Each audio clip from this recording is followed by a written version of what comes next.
Hey, hey, hey, hope you're having an amazing day. Cutie's Creations here with another message on restitution. We are going down the pike of the judicial reform of the restitution. So there's 5 things that we focus on with the restitution. That's the $2.9 million for every African American man, woman, and child, quality free education, healthcare with the focus on mental health, free healthcare with the focus on mental health, judicial reform, and financial literacy, so we can keep the money once we get it and we know how to spend it wisely. So we've been going down this pike of the judicial reform, and because our laws have been created and recreated and undone, that's how law is. That's what makes this country so great, is the fact that we can change every single thing that is a facelet of it and make it better. And that's the reason why I'm doing the things that I do, because when we work on ourselves and the environment that we live in, then we can have a more perfect union. So that's what the restitution is about. Balancing those scales for all African American man, woman, and child, and providing more stability for a more perfect union for all Americans. So we have been talking about judicial reform, and it is a long, hard subject. We will revisit all of these subjects because we'll come from a different angle. I just wanted to make the case for us to have this, to make the case that we aren't what they say about us. We're not lazy. We don't get discouraged easily. We have contributed to this country. We have given it our blood, sweat, and tears. Some of us have lost our lives to it. And at this time, we want to have stability and happiness and joy, and be able to live in a country that we're proud of, because I know so many people who are of my same nationality that isn't proud of where they come from, and I want them to have that same pride that every other American has. So I digress. We are on this pathway to get there, and how we're going to get there is we get there together. So today we are talking about the progressive era reforms in early 1900s, labor laws, antitrust regulations, Sherman Act, and women's suffrage. 19th Amendment reflects societal shifts towards addressing inequalities in corporate power.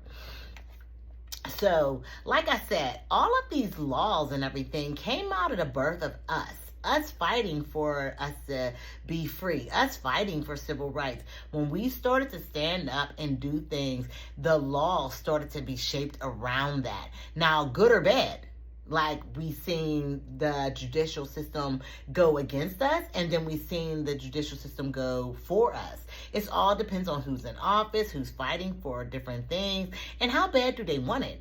So if we decide that we want restitution, if we decide that we're willing to fight for it, this is exactly what we're going to get in this country, because that's how it works. We have fought so many times, and it has shaped other laws. Like I told you, there would not be a women's suffrage movement without the civil rights movement. There would not have been a labor movement without the civil rights movement. There wouldn't have been Social Security or TANF or whatever they call it now. All of these programs or laws that were crafted, they were all based out of discrimination. They were all based out of there was so many prejudice. And when we started thinking of things a lot different, then we were able to change those things. And how we were able to see things a lot different was because of our fight for our freedoms, our fight for our liberties. And as we started to fight, we started to see more people stand up in the same way we did, in the same, under that same voice, and as one, saying that we want something different. So let's get back to it. So the New Deal and post World War II, 1930s to 1950s. For FDR's New Deal expanded federal regulatory power, e.g. Social Security labor laws. The Supreme Court initially resisted, but later upheld many reforms. The Cold War era saw anti-communist laws like the Smith Act 1940s. So that's what I was telling you about. During one of our hardest periods in our country, which would have been the Depression, a lot of our seniors there was no Social Security at the time. Our seniors and our children were at their most vulnerable because all the men had went away and the women were now pushed into work, and no one was home with the kids, and if they were, it was the grandparents, and that's if you were lucky. And our older people who were, going on a decline of their health, who would have had the support of their families, didn't have that support of their families. So that's where Social Security stepped in. But make no mistake, the reason why we got Social Security was due to the fact of our fight when we did the Civil Rights Movement. But it was old people eating out of garbage cans and everything, and dying on the street of the most inhumane things.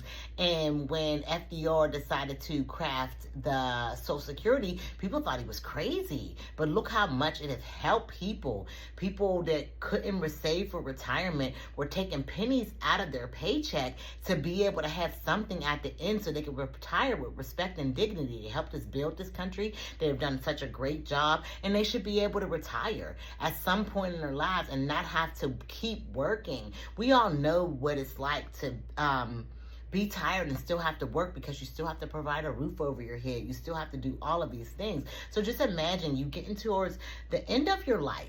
You're 65. Maybe you get to live long. Some of us do, some of us don't. And your body is physically taxed. So you can't do the same things. You don't have the same health. You don't have the same mental health. You don't have the same resources. People are ages. So all of those things come into play when you want to have, when you want to go back, when you want to stay in the workforce. Well, these people weren't able to stay in the workforce because for whatever reason, and that particular thing allowed us to form Social Security. I talked about the women's suffrage movement. The women's suffrage movement wouldn't have happened without Black women. The women that were involved, yes, they were fighting for it and have been fighting for it for a long time, but they invited us to the table. And when they invited us to the table, that's when we got it done. And we got a lot of laws changed, and we got our right to vote and our right to be able to say. And we're still making baby steps towards it. We have a movement now, which I don't agree with a lot, because when we cut out, just like I said, when we're balancing the scales for Black people, we have to also be cognizant of all the other disparities that people are experiencing.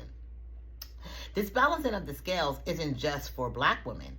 It is for all people. So when we're doing this, we are doing this with the mind of, let's get it done. How can we get it done?